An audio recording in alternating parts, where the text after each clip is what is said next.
New York, I'm Lawrence O'Donnell in for Keith Olbermann. Senate Republicans said today they will continue to fight every step of the way against the health care reform bill now making its way toward final passage on Christmas Eve. But in our fifth story tonight, the vote after 1 a.m. today showed that Republicans have very little to say about anything else but the timing. Senate Democrats had a zero margin for error, voting 60-40 for the first of several procedural votes leading up to final passage. This vote, the first key test vote, getting the entire Democratic caucus on board, indicating support is now there to pass the entire package through the Senate. Majority Leader Harry Reid, reveling in his stunning tactical victory, embraced the charge made by Republicans in the minutes before the vote. My friend, the Republican leader, said it's going to reshape our nation. That's why we're doing it, Mr. President. That's why we're doing this. We want to reshape the health care delivery system in our country.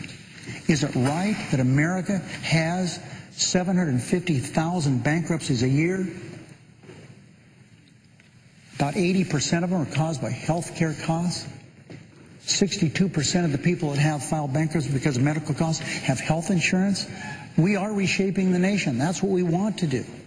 This morning, President Obama embraced the bill itself, and though the bill was held up by conservative Democratic holdouts, President Obama took aim at Republicans. I want to say a brief word about the historic vote, which took place earlier this morning.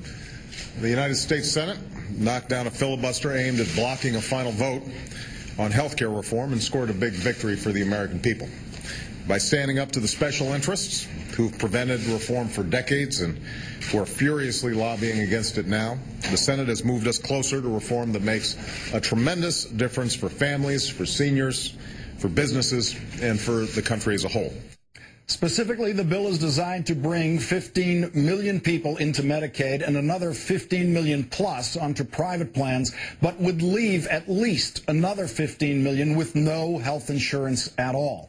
It would provide $10 billion for community health centers, end annual and lifetime caps on what insurance will cover, and denial of coverage for those with pre-existing conditions, and prevent companies from cutting people who develop costly health conditions, and require insurance companies to spend at least 80% of their revenue on actual health care. In what some have interpreted as a direct shot at House Republican leader John Boehner, the bill relies now on a tanning booth tax rather than a tax on cosmetic surgery. But companies could still charge older people up to 3 times the rates for younger people. Americans would still pay up to 8% of their income for insurance and possibly much more for actual health care, or face a tax of up to 2%. And while the federal government would enforce that law, many of the insurance company rules, like not cutting sick people, would be enforced by the states, in theory. The Hill newspaper reports President Obama will try to get the House and Senate negotiators to come up with an actual final bill to add something new. That's letting people buy cheaper drugs from outside the country. What else might change remains to be seen. Let's bring in Congresswoman Maxine Waters, Democrat of California. Thanks very much for your time tonight, Congresswoman. You're welcome. Delighted to be here. Senator Ben Nelson got some very high-priced concessions on the way to that final vote, locking things up for Harry Reid. He also said that he will not allow any changes in this bill when it goes to the House, when it goes to conference for the House. If it comes back with any changes, it will lose Senator Nelson's vote and thereby not be able to pass the Senate. So, if you are, from the conference, if you are in effect presented with the Senate bill, will you vote for it? I have to know what's in that bill. As you know, there have been a lot of changes from what we sent from the House. Aside from the Louisiana Purchase and the Nelson bill that where he got, I guess, Medicaid in perpetuity, I don't know what's in the bill. I'm hopeful that I can vote for the bill. But, you know, I'm one of those who was strong on public option, and we had given up on single payer, compromised on public public option. And then they said they wanted to move to expansion of Medicare, and we thought, well, perhaps we'll have to go along with that. But now that that's stripped out of the bill, I really have to see this bill to know what's in it. The bill that you voted for is paid for with a tax on millionaires, a tax on individual incomes above $500,000 and joint filers, couples over $1 million. The Senate bill is paid for primarily with a tax on union health care plans. Can you vote for the tax on union health care plans? I don't know if I can or not. Again, I want to see what's in this bill. I want to understand what they were trying to do. It does not sound like it's something I'm going to be very happy with, but we'll see. Well, that sounds like you can vote for a tax on union health care plans. What about Medicaid? Well, I'm not sure.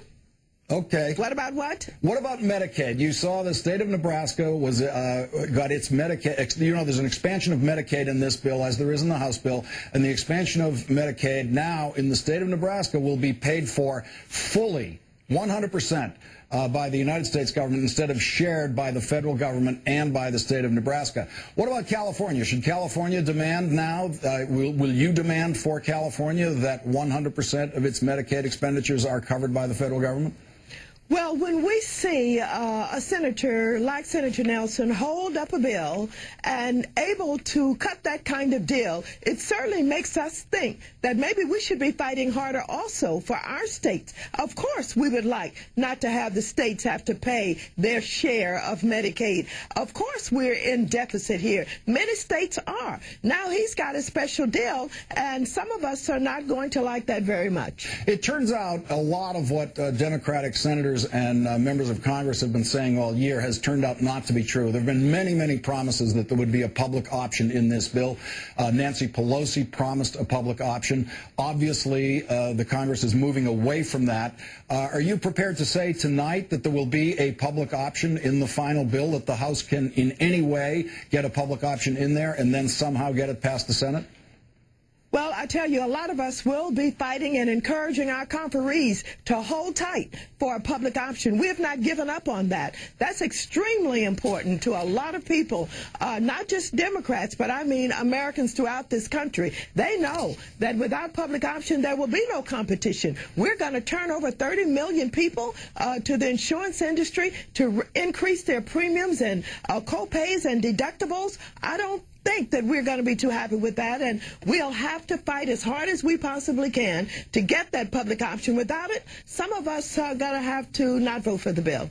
But so that would mean if the House held to their position on public option, that means this bill would die in the conference, correct?